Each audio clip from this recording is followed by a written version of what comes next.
So to kick things off today, as usual, I'm priming the eye area with the Urban Decay Primer Potion.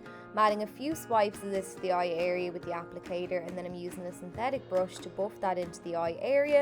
And it's actually a double-ended brush that came with the Urban Decay Naked Honey palette, and I love it for both cream and powder products. Anyway, I'm just getting that primer on there, and that's that. And it just helps the shadows to last all day long. So today I'm using the Urban Decay Stoned Vibes palette, and I was on a Zoom launch for this palette here recently and was quite intrigued by it. I was curious about the price point initially because it's higher than previous releases, but the shadows are actually infused with tourmaline, so I'm guessing that's why there's an increase. You've got 2 mattes, a semi-matte I would say, and a satin, and then 8 shimmery marbleized shadows. The first shadow I'm taking today is called Antidote, and it's a warm peachy matte shade. I'm using this as my transition shade. I'm placing my fluffy brush right into the crease and working the colour back and forward, and it's a beautiful shadow, and it really took no time at all to apply and blend. I really like the formulation of this shadow, so I'm just adding another quick layer of it now to build up the pigment. And once I'm happy with that, then I'm running the brush down along the lower lash line too, just to smoke the colour down along there.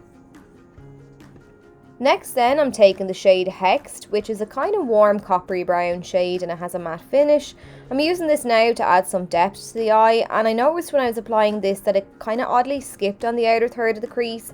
It skipped a little when I was applying it, so I just had to make sure to really focus those circular motions on that outer third of the eye, just over that area, to kind of fix that.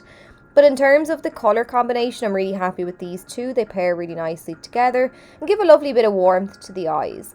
So I'm just gradually building up the intensity of that shadow by applying another layer and blending back and forward.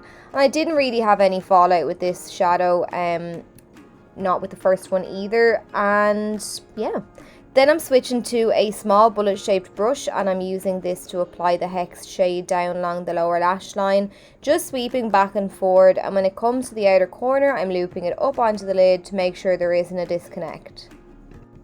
Next then, I'm taking the eyeshadow Third Eye, and it's a deep plum shade and it's a satin finish. I really would have loved for this shade to have been matte, but look, we've got to work with what we've got. So I'm pressing and patting that eyeshadow down onto the outer third of the lid, and very gradually I'm making my way across into the crease. And I really liked how it looked initially, because the satin finish wasn't really apparent until I layered the eyeshadow, and that's where I ran into a bit of difficulty. I didn't find the shadow the easiest to blend. I had to work a little bit harder than I would have liked to, especially on that outer edge. But what I did was just go back in with a clean blending brush and buff over the outer edge to soften it. So now then I'm layering the eyeshadow, building up the intensity, and it doesn't really appear on the eyes as it does in the pan either. Now I'm moving down onto the lower lash line, and I'm blending that shadow down along there. And I thought there was fallout down on my face, so I'm blowing that away now. And then I realised it was a speck of dirt on my flip screen. So bear with me now. Off camera, I packed some of the Laura Mercier translucent powder under my eye, because I'm going to try and layer that shadow down along the lash line. And the powder will just catch any of the fallout, and then I can dust it all away when I'm finished. So I've done that. I've layered the shadow down along the lower lash line, just swept back and forth, and I've kind of pressed it as well to really pack on the shadow down there, and then back and forth to blend out the edges. Moving on now to the marbleized shadows, I'm taking the shade Vibes, and this is like a mauve kind of shadow with a pinky silver shift to it. It was very crumbly in the pan, but I didn't have a load of fallout down my face, which is good. The shadow, or I suppose these shadows I should say, do perform better when they're pressed onto the lid with your fingers, but I just prefer to use a brush and would rather build up in layers, but that's just my personal preference. I didn't use any of these shadows wet, so what you see here is what you get with a brush application. So I've just pat all the way across, or halfway across the lid I should say, and now I'm using the shade Meditate, and it's a plum copper shade with a gorgeous pink kind of metallic fleck to it, and I'm using this then on the rest of the lid. And I just again patted the shadow on there until I was happy with how it looked. Now, so I just wasn't mad on how the look looked overall. I felt it was lacking a bit of depth, so I moved on to the NARS Skin Deep Eyeshadow Palette. I use this daily and it's unreal.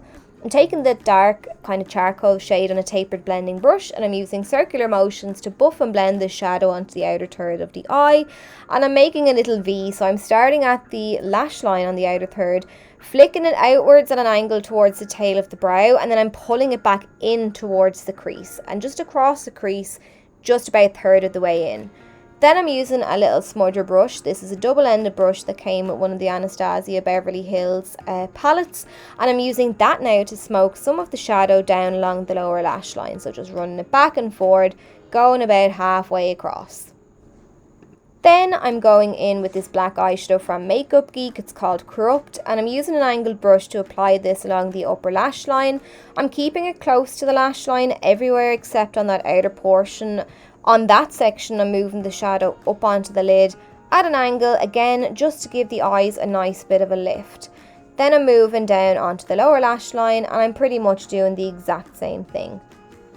For liner, Urban Decay have released 4 new 24 Glide On eye pencils, and as I've mentioned before, these are one of my all-time favourite eyeliner formulas, and the one I'm using today is called Raw Energy, and to be honest, it's wasted on the waterline. You can't really get the full effect from just using it on the waterline. From the photos of this look though, you can see the shimmer in the lash line from the pencil, and it's just beautiful. It makes a lovely base. Now I'm taking a very small amount of Opal Aura and applying it around the tear duct. I've added lashes, swept away the powder obviously in the meantime, and now I'm using the Lash Freak mascara to blend my own lashes in with the false ones, and then that's it.